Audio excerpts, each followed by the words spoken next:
And I'm not sure whether you've noticed it, but when you drive to work and you look at all the cars around you, you would find one or maybe two people traveling in that vehicle. I myself travel alone. So hopefully there's an opportunity, not only Milkies, for once I've consumed a beer, but maybe there's an opportunity to look at something also to leave our cars at home and driving us to work, and from point A to point B, just to take the amount of vehicles that's on our roads, take that off our roads as well. It is our hope, therefore, that LEFA would become every bit as much a part of your daily routine as the morning cup of coffee or the glance at your Facebook, Twitter, or Instagram feeds. I see LinkedIn is missing. I believe the burst of LEFA onto the transportation scene brings with it incredible opportunities and efficiencies. Imagine the positive contribution and the impact both you and I can have on Mother Nature, simply looking at our CO2 emissions, the congestion of our infrastructure and the environment, pollution and the traffic congestion, which in many cases has become quite overwhelming in our small city. The LEFA app is one of those smarter techniques providing solutions to these problems by offering a smart mode of transport with fewer cars, carrying more people that complement existing systems. LEFA offers a reliable, punctual, safe and a convenient way to get around, while at the same time reducing transport inefficiencies that can strangle economic growth. It is the responsibility of each and every one of us as Namibians, as individuals and as organizations, together with corporates, including NBL, to support anything beneficiary to the growth and the future of this nation. Allow me to at this juncture congratulate Malkies Sadiq, but I prefer Malkies. Malkies, I'm Vessi, you Malkies, it's much better. Congratulate Malkies on this very smart and thoughtful initiative, and also for honoring NBL to be part of this venture. With the support of the Namibian nation, has the potential to grow even greater and become a solid employer and contributor to the country's economy. So with this very exciting vision in mind, NBL is proud to be associated with this venture, and we extend our heartfelt congratulations on the launch of LEFA and a very successful partnership. We look forward to the positive difference LEFA will make in the lives of our residents, of the Windhoek, of the city of Windhoek and beyond. And as Malkies indicated earlier, we welcome any constructive feedback to enable LEFA to become the trusted and successful brand it is destined to be. We've heard a lot of comments and a lot of proposals. Unfortunately, those were never there when LEFA didn't exist. But as human beings, that's how we typically operate.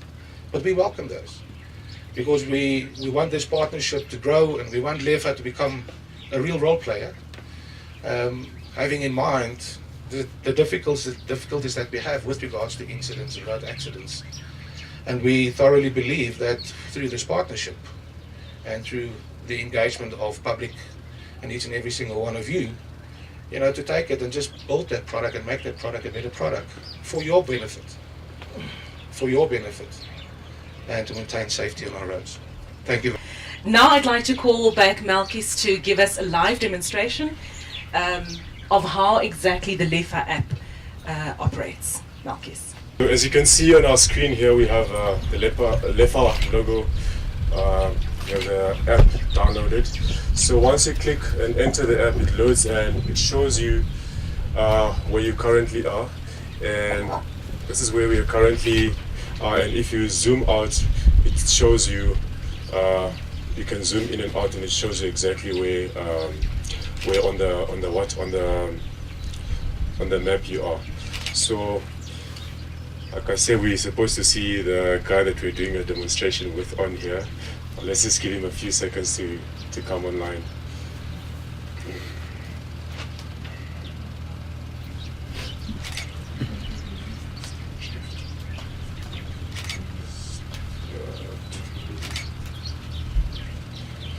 Okay. Let's see, maybe if I set up a pickup point, I choose the vehicle class. If we're just two of us, I say economy, which is just 3 normal sedan cars and a bus. We can take up to 10 people, and if we're going out on a party or whatever.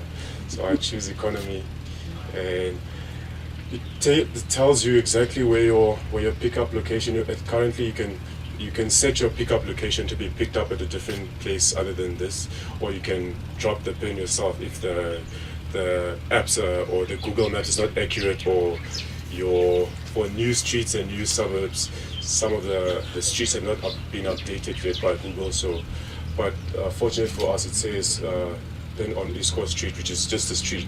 John, no? That's the Northern Industrial. It's what? Metro app, the Oh, what is it? Is this the pickup point? Okay, let me say at the drop-off point. If I say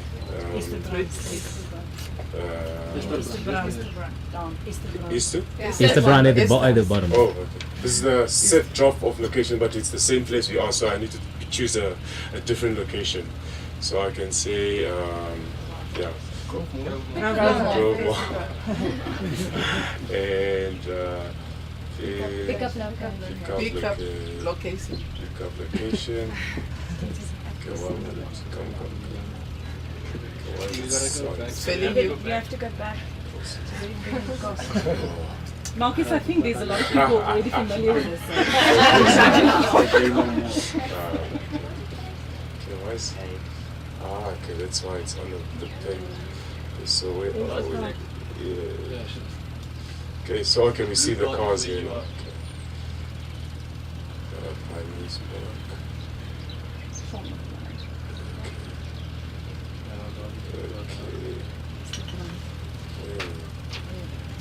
There we go. Okay. So I set that as a pickup location. Oh, let me just say drop it across. Okay.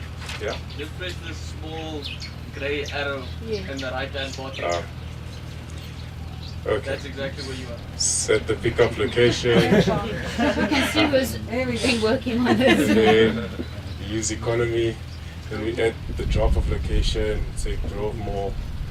And then we say confirm booking. Okay, before you confirm booking, it shows you approximately what your trip is. Is this going to be bad? Let's see. We're lucky enough. Okay, so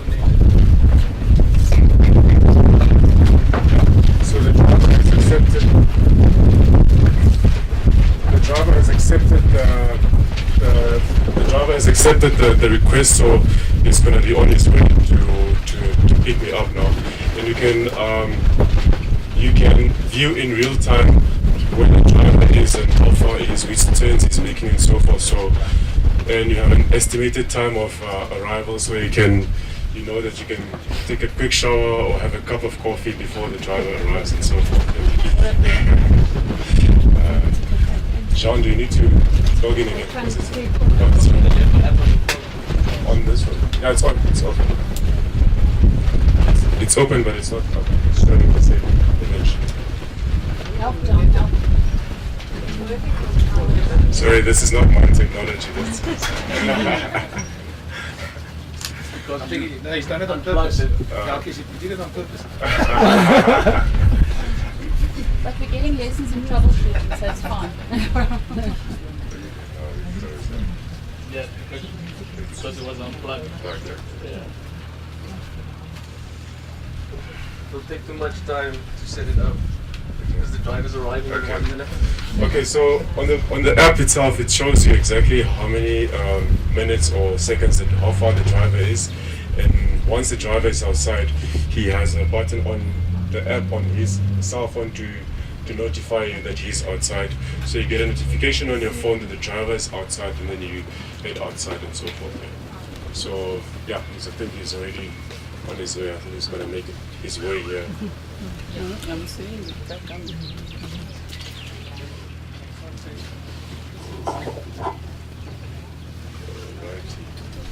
Alright, there's the driver right there.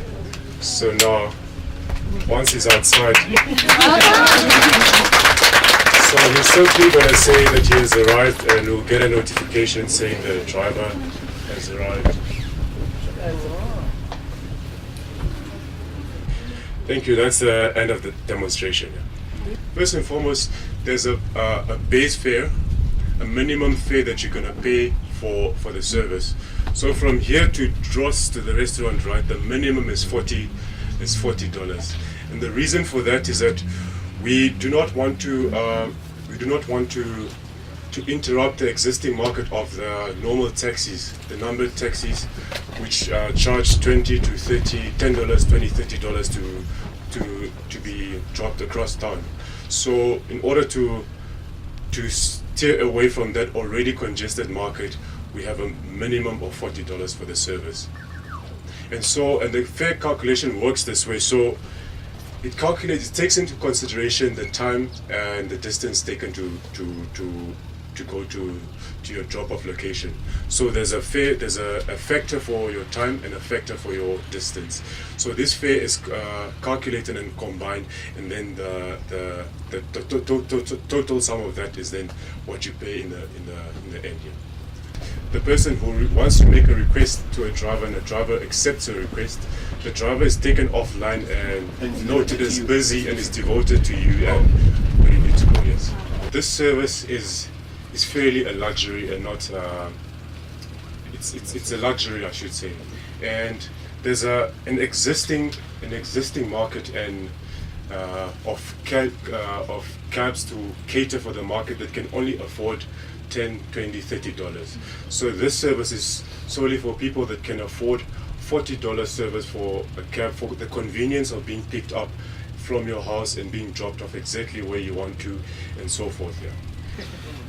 This is not necessarily targeted at a specific income.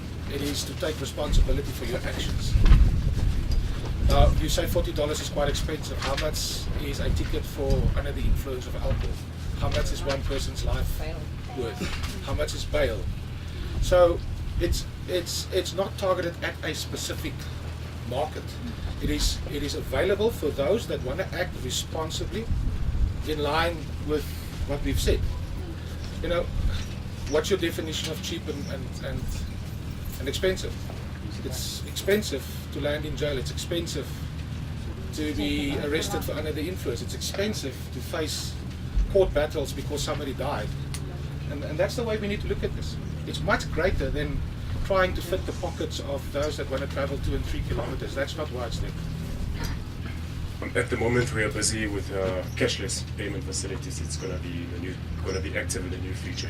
You'll be able to load your debit card or credit card, and there's also a wallet system. If you don't have either of those, you can deposit money to your wallet and get deducted from it. There's an option to impose a cancellation fee and so forth, but it will only be active once we have the cashless payment facilities in place, because at the moment you can't, even if you give someone a penalty and say, and they don't have a card attached to that, there's simply no way of getting hold of that person to pay you for making a cancel. At our trial, we had various people, a lot of requests from people just testing the app if it works. You know. So we get a request, and as soon as the driver is closed, the guy cancels. We call them, why did you cancel? He's like, no, I was just checking if the app is working. And so forth. Yeah. So in the future, there's definitely going to be a penalty for that. Yeah. At the moment, the fleet is very limited. As I've said in my speech, we aim to have at least up to 50 drivers signed up and so forth. So we will slowly, eventually, move into a stage where we operate on a 24-hour basis. Yes. At the moment, we push it up until 3 o'clock in the morning, especially on the weekends when people are engaged in social activities and so forth. If it's the passengers, a network failure on the passengers app, the driver's app still continues calculation. It still knows where you need to be dropped off and so forth. At the end of the trip, you still be able to know how much you need to pay, and you simply just pay that. Yes. There's once at the end of your trip, the passenger and the driver has the opportunity to rate the ride, for instance, and give how many stars, is it 2-star, 3-star, and so forth is. At the moment, we can't actively write comments, but with the next update, we'll be able to write a comment and say, this driver did not speak to me in a polite manner, or so forth, yeah. Or the passenger was not polite to me, and so forth, yeah. We have a dashboard, let's say our control, the headquarters. There's someone monitoring all the activities. They can see where all the drivers are, can see all the orders and so forth. So once a driver falls victim to something like that, you can simply notify the headquarters that he can't make that trip, and then we allocate the trip to another driver.